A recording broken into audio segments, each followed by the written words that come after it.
Now, a day of national mourning is being held in Czech Republic after Thursday's mass shooting at a Prague university. Now, these are also images that we can share with you now, which are live from the university. Flags on official buildings will also be flown at half-mast, and a minute's silence will be observed at midday.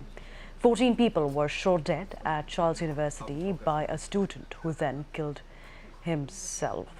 This is a report by Bethany Bell.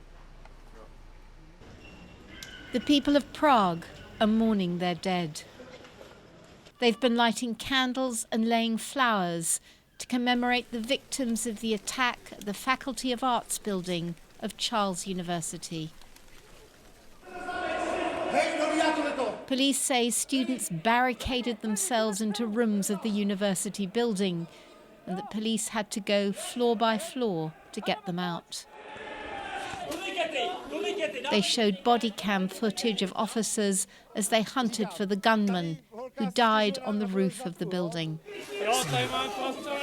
The Czech Interior Minister Vít Rakušan said the quick response by police had prevented more casualties.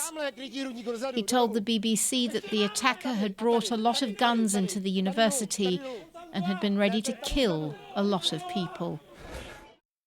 The killer, named locally as 24-year-old David Kozak, is also thought to have killed his father at a separate location. The police are now working to try to establish the motive.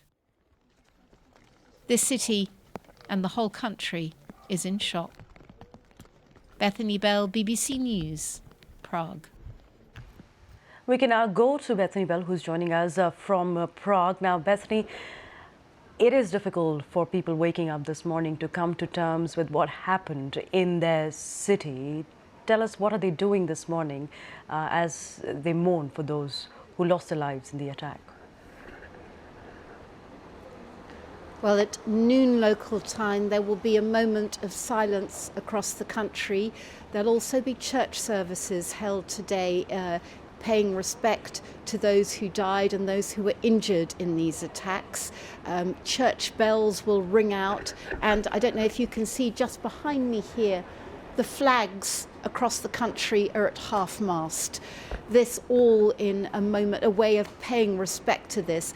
This is something that many people are deeply, deeply shocked about. Gun ownership is reasonably high here in the Czech Republic, but these sort of mass shootings are very rare. Bethany, as well, in terms of investigation, all victims have been identified now, but what more do we know about the shooter? Because for the families who've lost their loved ones, it will be important to see closure now. Do we know about the motive and any more details at this point? Well, the police are investigating the possible motives for this attack. This is something that they say will take some time because it's not exactly clear. The BBC spoke to the Interior Minister of the Czech Republic yesterday, Vít Rakušan. He said anything at the moment is very speculative. It could possibly be something to do with his state of mental health at the time, but the police will be looking into it. What we do understand is that they are linking these killings with two killings that happened last week of a young man and his 2-month-old daughter.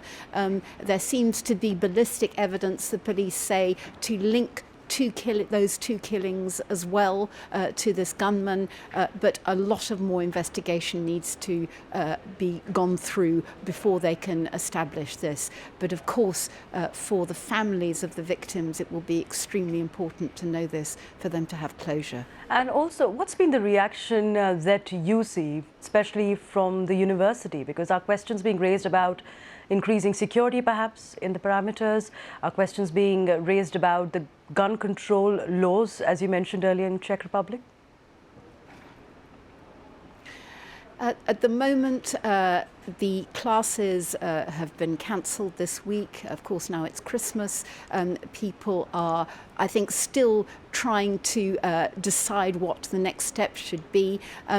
The police said that they did have reports that before this attack took place, that somebody who was in danger of suicide was heading to Charles University, but they said they didn't expect this kind of incident to take place. One of the police officials said that there was an enormous amount of ammunition that had been left in the corridors, and if the police hadn't been able to get there more quickly, as quickly as they had done, this attack could have been much worse.